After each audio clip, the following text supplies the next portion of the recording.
Salam alaikum wa rahmatullahi wa barakatuh. Monsieur Mqarani avec vous dans la deuxième vidéo. Aujourd'hui, je vais vous expliquer en bref la solution de l'exercice 4 de la deuxième série toujours. Je vais ouvrir le fichier PowerPoint. Donc, dans l'exercice 4, nous avons toujours une économie fermée avec 3 agents économiques, ménage, entreprise et État. Dans ce cas, nous avons toujours, comme le deuxième exercice, la fonction de consommation keynésienne. Simplement, dans ce cas, nous avons les impôts et les transferts sont liés aux revenus. Donc les impôts, nous avons deux parties, une partie liée aux revenus et les impôts forfaitaires. Donc comme vous voyez, nous avons une relation directe entre le revenu et les impôts. C'est logique, donc plus que le revenu augmente, plus les impôts augmentent. Par contre, nous avons une relation inverse entre le revenu et les transferts. Donc plus que le revenu augmente, les transferts baissent. Et c'est logique. Donc on appelle ça le fondement microéconomique de la macroéconomie. Les investissements et les dépenses publiques toujours sont exogènes. La première question, quelles sont les composantes de la demande globale? Les composantes de la demande globale. Deuxième partie de la première question, déterminer la valeur algébrique de YE, de revenu d'équilibre. Donc, puisque nous avons une économie fermée avec 3 agents économiques, donc les composantes de la demande globale, ce sont les demandes de chaque agent, la demande de chaque agent économique. Donc, nous avons la demande des biens de consommation par les ménages, c'est la consommation finale. La demande de biens d'investissement par les entreprises, c'est les investissements. Et la demande des biens et services par l'État, par les administrations publiques, c'est G, Government Spending, les dépenses publiques. Donc la demande globale est égale à C plus I plus J. Je vais expliquer rapidement ces premières questions. Donc nous avons déjà vu comment trouver la formule algébrique de revenu d'équilibre, etc. Donc deuxième partie, donc déterminer la valeur algébrique de revenu d'équilibre, toujours à partir de l'offre globale, l'équation de l'équilibre offre globale est égale à la demande globale, toujours Y, l'offre globale, C plus I plus J, c'est la demande globale. On remplace la fonction de consommation keynésienne, donc C fois YD plus C0 plus E0 plus J0.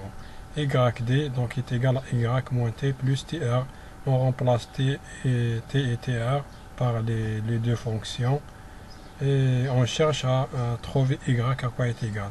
Donc à la fin on va trouver YE est égal 1 sur 1 moins CCD fois 1 moins TR fois C0 plus E0 plus J0 plus CT0, CCD bien sûr, moins CCD T0. Donc toujours ça représente le multiplicateur keynésien et ça représente la demande autonome. Donc toujours nous avons la même forme de revenu d'équilibre, K fois DA, mais les composantes de multiplicateur et les composantes de la demande autonome changent avec le changement des données d'exercice. Deuxième question, trouver la valeur algébrique des multiplicateurs suivants. Les multiplicateurs, toujours comme le deuxième exercice, donc multiplicateur des investissements à partir de la formule de revenu d'équilibre, YE est égal à K fois DA, donc le multiplicateur des dépenses publiques, donc on peut déduire que delta Y est égal à K fois delta G. Donc le multiplicateur des dépenses publiques, puisque nous avons un coefficient 1, donc le multiplicateur des dépenses publiques est K. Donc voilà, le multiplicateur des dépenses publiques, delta Y est égal à K fois delta G. Donc alors KG0, multiplicateur des dépenses publiques est égal à K. 1 sur 1 moins CCD fois 1 moins T moins TR. Avant ça, donc le multiplicateur d'investissement, la même chose, donc nous avons le coefficient des investissements est égal à 1, donc nous avons le multiplicateur des investissements est égal à K fois delta I, donc delta Y est égal à K fois delta I, alors delta Y sur delta I0 est égal à, au multiplicateur des investissements autonomes est égal à K. Donc nous avons le même multiplicateur avec les dépenses publiques. Très bien. Le multiplicateur des transferts.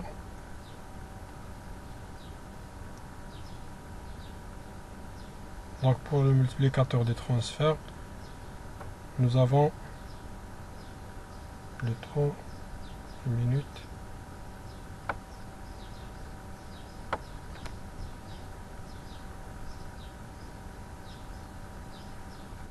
Donc le multiplicateur des transferts, puisque les transferts ils ont le coefficient CCD, donc le multiplicateur est égal à C fois CK. Voilà, c'est le multiplicateur des transferts. Le multiplicateur des impôts forfaitaires, donc voilà, nous avons là le coefficient des impôts forfaitaires moins CCD, donc le multiplicateur des impôts forfaitaires est égal à moins C fois K. Donc, on peut déduire que la valeur absolue du multiplicateur des impôts forfaitaires est égale le multiplicateur des transferts. Très bien. Troisième question.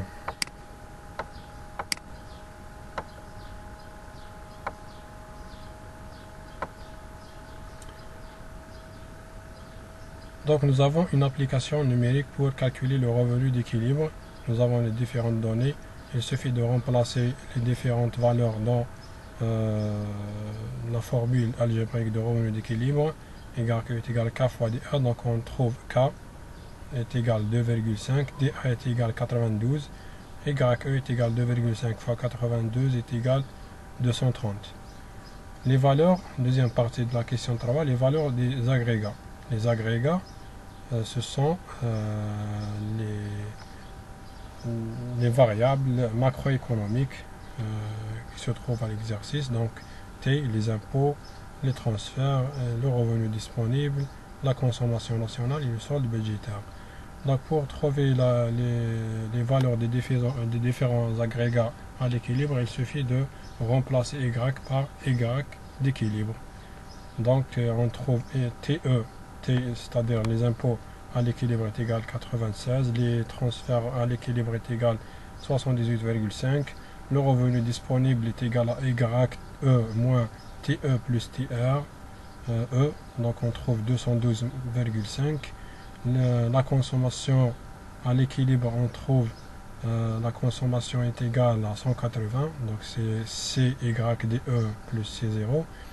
Et le solde budgétaire est égal à T au niveau d'équilibre, à l'équilibre, moins G moins TR. Donc si on enlève les parenthèses, donc on aura moins et moins.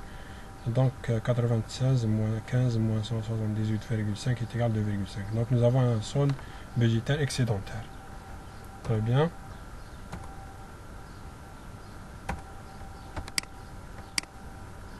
Donc quatrième question, la plus importante. Donc l'État veut atteindre le revenu de plein emploi YPE est égal à 280. Avec l'aide des économistes, trois politiques différentes ont été proposées. Donc déjà, on remarque ici que le revenu d'équilibre est inférieur au revenu de plein emploi. 230 est inférieur à 280 à 280. Donc nous sommes dans le cas d'un équilibre de sous-emploi. Nous avons un écart déflationniste, c'est-à-dire la demande n'est pas suffisante pour atteindre le revenu de plein emploi. Donc, qu'est-ce qu'ils proposent les économistes? La première politique proposée, c'est l'augmentation des dépenses publiques financées par empreinte. Financées par empreinte, c'est-à-dire il y a seulement l'augmentation des dépenses publiques. Deuxième politique proposée, diminution des impôts forfaitaires. Troisième politique proposée, augmentation des dépenses publiques et des impôts forfaitaires en même temps, à condition que le solde budgétaire reste inchangé. Donc nous avons deux variables vont changer en même temps. L'État utilise deux outils en même temps. C'est les dépenses publiques et les impôts forfaitaires. Donc le travail demandé, c'est de calculer la variation nécessaire de chaque outil utilisé pour atteindre le revenu de plein emploi, YPE. Calculer à chaque fois les valeurs des différents agrégats au plein emploi et faites à la fin une comparaison entre les trois politiques proposées. On commence par la première politique. Donc, la première politique, l'augmentation des dépenses publiques. Donc, rapidement, donc à partir de revenu d'équilibre, Y est égal K fois dA, donc on peut déduire que delta Y est égal K fois delta G, delta Y est égal YPE moins YE est égal à 50. K, déjà nous avons calculé le multiplicateur est égal 2,5, donc delta G est égal delta Y sur K est égal à 20. Donc il faut augmenter les dépenses publiques de 20 unités pour atteindre le revenu de plein emploi. Les conséquences de la première politique, donc nous avons un changement des dépenses publiques, on aura une nouvelle valeur des dépenses publiques qui est G0, la valeur initiale plus delta G0, 15 plus 20 est égal à 35. Donc les impôts au plein emploi, il suffit de remplacer Y par YPE. On remplace Y par YPE, on trouve 106. TR1, c'est le transfert au plein emploi. Toujours la même chose, on remplace Y par YPE, on trouve 76. Le revenu disponible, c'est YPE moins T1 plus TR1, donc on trouve 250. C1, c'est la consommation au niveau de plein emploi. C'est CCD fois le revenu disponible au plein emploi plus C0, on trouve 210. Le solde budgétaire va être changé puisque G et T1 et TR1 sont changés. Donc c'est T1 moins G0 prime, nouvelle valeur des dépenses publiques, plus TR1 ou moins G0 moins TR1. Donc on trouve moins 5. Donc le solde budgétaire est devenu déficitaire. Pour la première politique. Deuxième politique proposée, augmentation des dépenses des impôts forfaitaires ou changement des impôts forfaitaires. On va voir est-ce qu'il y a augmentation ou diminution. D'après toujours l'expression de revenu d'équilibre, donc delta T0 est égal à delta Y sur moins CK. Donc delta Y sur le multiplicateur des impôts forfaitaires, on trouve donc moins 25. Donc pour atteindre le plein emploi, il faut réduire ou il faut diminuer les impôts forfaitaires de 25 unités monétaires. Les conséquences de cette politique, donc on aura une nouvelle valeur des impôts forfaitaires, donc est égal à la valeur initiale plus delta T0, donc 50 moins 25 est égal à 25. La nouvelle valeur des impôts au niveau de plein emploi, donc on remplace on remplace les Y avec YPE et T prime 0, donc on trouve 81. TR2, donc toujours on remplace seulement les Y par YPE, on trouve 76 toujours. Le revenu disponible, donc nous avons un changement de T2, donc on va avoir nouvelle valeur, donc 275 plutôt, le revenu disponible. C2 est égal à CCD, revenu disponible 2 plus C0, donc on trouve 230. SB2, solde budgétaire, le nouveau solde budgétaire, donc est égal T2 moins G0 plus TR2, Donc on trouve moins 10. Donc toujours le solde budgétaire est déficitaire. Donc dans la deuxième politique, il est plus médiocre que la première politique où il était moins 5. Très bien, donc la troisième politique, l'État utilise deux outils en même temps, les impôts forfaitaires et les dépenses publiques. Donc, d'après l'expression de l'équilibre toujours, donc YE est égal à K fois DA, donc il y a cette fois deux variables qui vont changer en même temps, G et G0 et T0. Donc delta Y est égal à K fois, donc K fois delta G0 moins K fois CCD delta T0. Donc voilà. Nous avons K est égal à 2,5. Nous avons delta Y est égal à 50. Donc on peut remplacer. 50 est égal à 2,5. Delta G0 moins 2. Donc 2 meninges. Donc c'est CCD fois K. CCD fois K. Moins 2 delta T0. Ça c'est la première équation. On note ça 1. Deuxième équation, nous avons une condition, la variation du solde budgétaire est égale à 0. Donc, elle reste inchangée, sans variation du solde budgétaire. Donc, le solde budgétaire, à quoi est égal? Est égal à T moins G moins TR.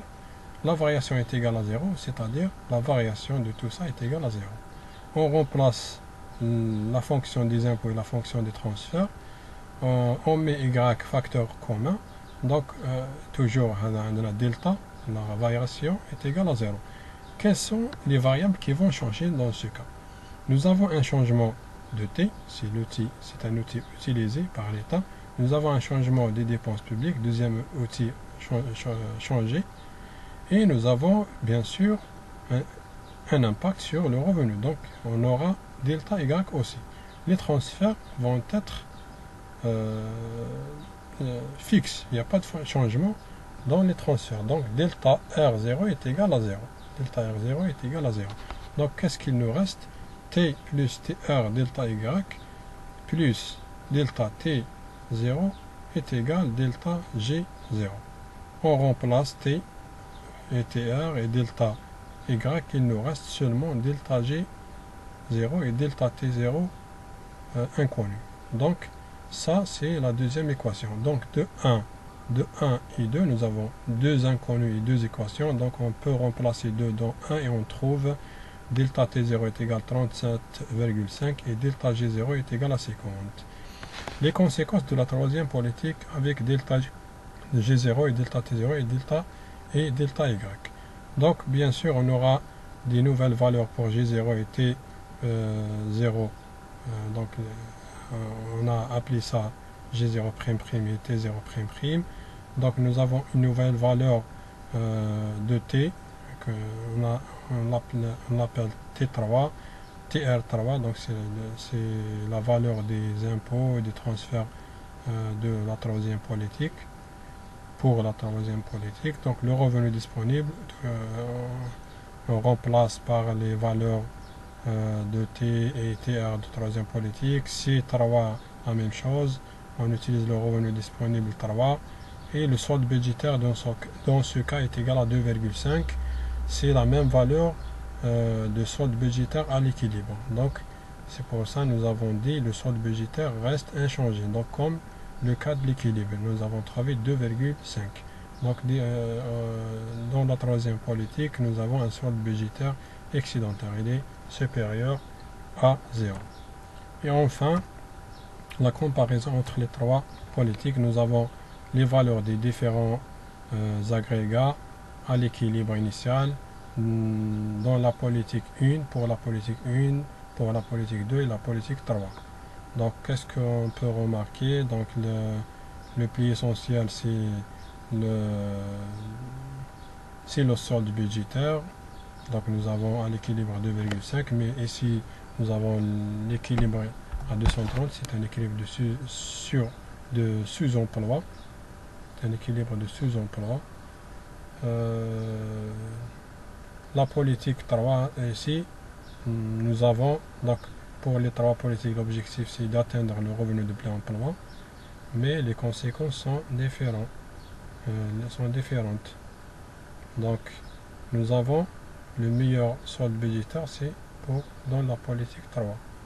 Donc des petits commentaires au-dessous de tableau. Donc on peut dire que l'augmentation des dépenses publiques dégrade le solde budgétaire pour la politique 1. Malgré qu'elle stimule la consommation. Nous avons trouvé 210 et elle était avant 180. La réduction des impôts forfaitaires encourage mieux la consommation, mais elle provoque une dégradation plus forte du solde budgétaire. Donc, nous avons utilisé les impôts forfaitaires, on a augmenté la consommation des ménages, mais le solde budgétaire est devenu plus médiocre. Et enfin, la politique 3, donc le financement des dépenses publiques avec maintien d'un solde budgétaire positif ne peut se faire qu'à partir d'une forte hausse des impôts. Donc il faut une augmentation importante des impôts pour rester au même niveau de solde budgétaire initial. Et merci pour votre attention. بارك الله فيكم. تلاقاو في مقاطع فيديو جديدة. شكرا.